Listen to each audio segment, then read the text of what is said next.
السلام عليكم ورحمة الله وبركاته. اللهم صل وسلم وبارك عليك يا حبيبي يا رسول الله. نبدأ فيديو جديد. تنسيش اللايك ودعوة حلوة وكل سنة وانتم طيبين. طبعا احنا الأيام دي كلها قلبة، واللي في ايده حاجة بيعملها، اللي بيحضر شقة، اللي بيشتري طلبات البيت لرمضان إن شاء الله. ربنا يعودها يا رب الأيام دي علينا دايما بالخير واليمن والبركات يا رب. النهاردة قلت ايه أعمل أي حاجة كده سريعة. اخر يوم صيام لينا ان شاء الله في شهر شعبان. قلت اعمل كده طاسه شكشوكه كده على السريع. كان عندي هنا في التلاجة طماطم وبصل وفلفل، كانوا موجودين عندي، لكن بعد اشتريت 6 بيضات وحزمة كزبرة. بس ممكن كزبرة نحطها في الاكل عادي، ممكن ما نحطهاش عادي. وفي نفس الوقت بحضر برضو معايا تحضيرات تانية. نبدأ كده ان شاء الله في الوصفة على السريع، وجنبها شوية بطاطس محمرين، بطاطس مهروسة، واليوم يعدي ان شاء الله. طبعا الايام دي كلها دربكة كده في الشقق، فان شاء الله ايه نقضيها كده مع بعض ان شاء الله. هحضر بس اقشر البصل واقطعه، واقطع الفلفل. انا عاوز البصل متقطع قطع صغيرة، والطماطم برضو قطع، والفلفل كل دي هقطعه كده مع بعض ونحضر مع بعض دلوقتي. هبدأ احط الطاسة معايا، او صينية او حلة، اي حاجة موجودة، فيها معلقتين زيت، ممكن معلقة سمنة عادي. واقطع البصل، نقطعه بس قطع صغيرة كده على طول عشوائي كده. وبصلتين مش مستاهلين نضربهم في كبة ونطلعها ونبهدل الدنيا.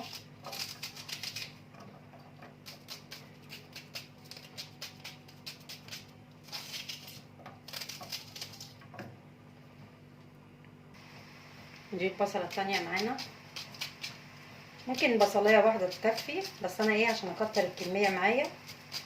الشكشوكة طبعا بتبقى بتحب البصل والفلفل حراق او بارد عادي، الرومي من الاخضر او الملون برضو عادي. كل الحاجات دي لها فوائد طبعا عارفين.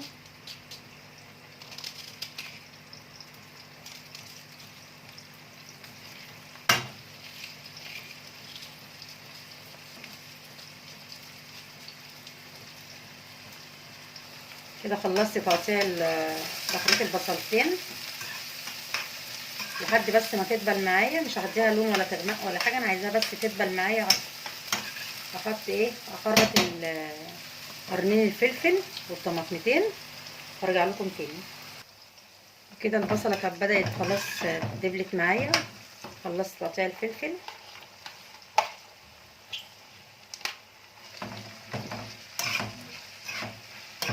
ممكن فلفل ملون عادي، وممكن فلفل حار. يدبل بس معايا على طول، وانزل عليه ايه بالطماطم المتقطعه. ممكن معلقه صلصه، وممكن طماطمتين متقطعين قطع صغيره كده.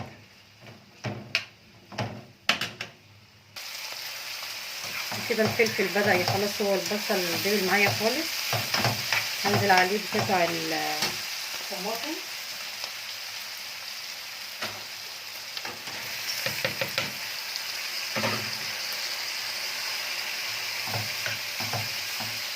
طريقة سهلة وسريعة، ممكن تمشي فطار، غدا، عشاء، سحور. اي بنوتة تدخل المطبخ تعملها مفيش 10 دقايق، سهلة خالص. بصلاية على طماطماية على قرن فلفل، حسب عدد الأسرة طبعا. هسيبهم بس ايه يتبالوا كده شبه يتسبكوا معايا. هحط بس التوابل اللي عليها، هي ملح وفلفل.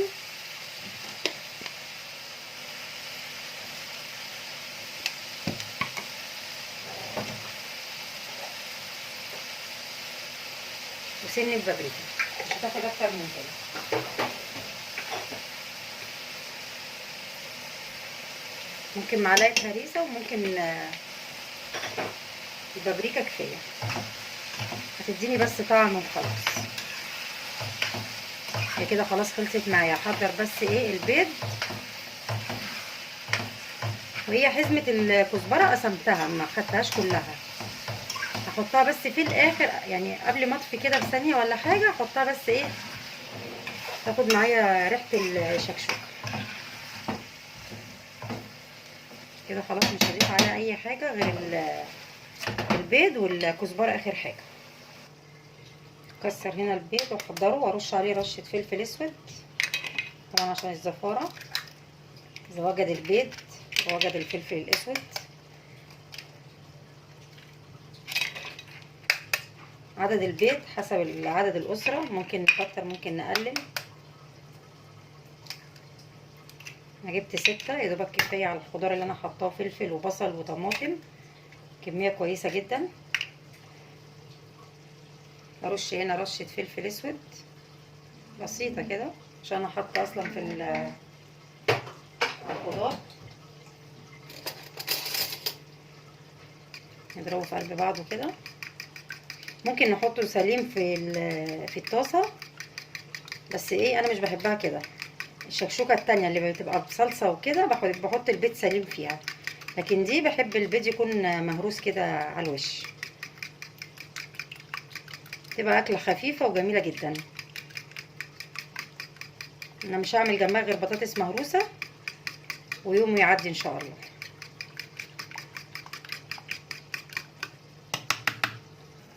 هنا خلاص كانت دخلت في السوا معايا، حطيت لها معلقه هريسه صغيره تديني برضو طعم وريحه كده في الاكله. كده خلاص مش محتاجه حاجه تاني غير ان انا انزل عليها بالبيض على طول. نسمي الله ونصلي على الرسول كده.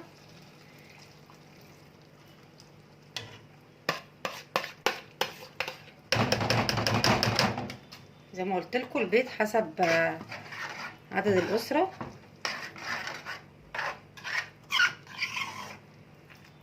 مش هياخد بس ايه 5 دقايق بالظبط. البيض طبعا ما بيحتاجش سوا خالص، وانزل عليها بعد كده بالكزبره الخضراء. انزله بس كده واقلب كله في بعضه.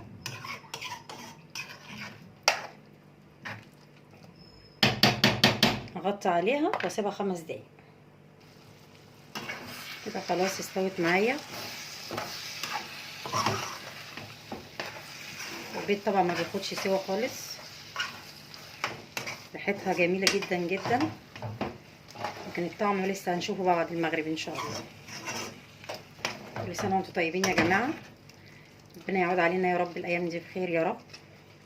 كده خلاص هرش عليها رشه الكزبره واقفل على طول عشان لون الكزبره ما يتغيرش معايا. عليها بس تقليبه واقفل على طول. وكده الشكشوكه ما خدتش وقت خالص معايا. طريقه سهله لكل بنوته تدخل المطبخ، ممكن تعملها على العشاء على السحور، وجبه فطار جميله جدا جدا ومش مكلفه. كل اللي احنا احتاجناه واشتريناه حزمه الخضره وما خدناش كلها برضو والبيض، لكن البصل موجود الحمد لله والطماطم والفلفل. وجربوها ان شاء الله وهتعجبكم. انا كده خلاص عدى بس ايه دقيقه بس كده وقفلت عليها. جميله جميله جميله، سهله ومفيده طبعا، كلها فلفل وبصل وطماطم. جربوها ان شاء الله. نبدا بقى نعمل بعد كده البطاطس. حضرتها معايا.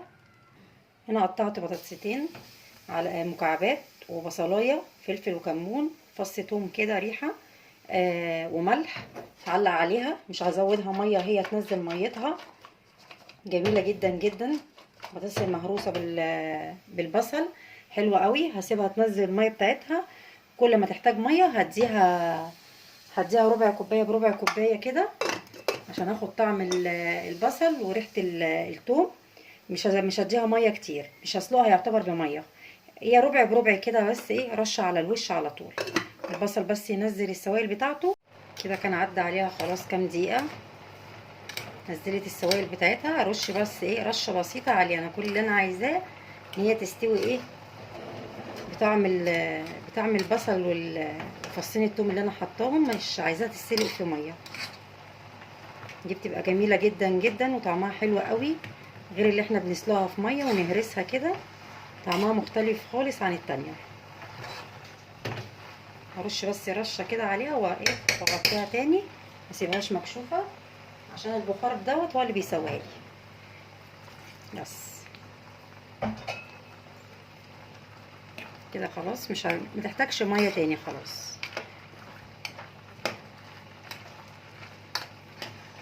جميله جدا جدا، ريحتها حلوه قوي. كده البطاطس كانت خلاص استوت معايا ما شاء الله. ممكن نهرسها وممكن ناكلها قطع كده صغيره، ما خدتش وقت خالص، ما زودتهاش ميه غير مره واحده. جميله جدا جدا، ريحتها حلوه قوي. طبعا دي اكل على قد الايد، كله من قلب البيت ما شاء الله. بطاطس مهروسه بالبصل مع شكشوكه، ما خدتش اي وقت معانا.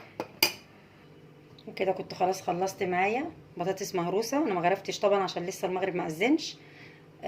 والشكشوكه مع عيش بلدي طبعا مع مخلل. جربوا طبعا. كل الاكل الايام دي كله ارديحي كده، عشان بنحضر لحاجه رمضان. كل سنه وانتم طيبين. مفيش اسهل من كده، حاجه عملناها على السريع ما خدتش مننا اي وقت خالص. وكل بنوته ممكن تخش المطبخ تعملها على طول، ما تاخدش وقت. وحاجه برضو مش مكلفه، كل اللي احنا كلفناه وجبناه هو البيض. 6 بيضات عملوا لنا ما شاء الله كميه حلوه.